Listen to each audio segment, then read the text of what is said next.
Vadodara Waghodia road ઉપર દશામાના મઢમાં સાંઢણીની આંખમાંથી અવિરત ઘી નીકળવાની ઘટનાની જાત માહિતી વિજ્ઞાન જાથાની ટીમ અને પાણીગેટ પોલીસ સ્ટેશનના પોલીસ કર્મીઓ સાથે લેતા આ સમગ્ર મામલો છે બેબુનિયાદ તૂત સાબિત થયો છે.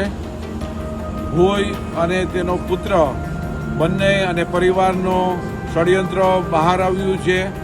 આર્થિક લૂંટનું કારસ્તાન બહાર આવ્યું છે.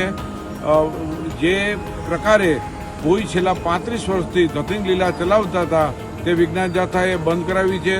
તેમને કબૂલાતનામું અને માફીપત્ર પણ માંગી લીધું છે અને લોકોની માફી માંગી અને ષડયંત્રથી આ ઘી નીકળવાની ઘટના છે તેની કબૂલાત આપી છે. દશામાના વ્રત દરમિયાન આ જે ષડયંત્રના ભાગરૂપે કારસ્તાન કરેલ છે જેનો વિજ્ઞાન જાથાએ 1273મો સફળ પર્દાફાશ કર્યો છે. Vadodara police commissioner, deputy police commissioner અને પાણીગેટ પોલીસ સ્ટેશનના તમામ સ્ટાફે આ પર્દાફાશમાં મદદ કરી છે તેને વિજ્ઞાન જાથા અભિનંદન આપે છે.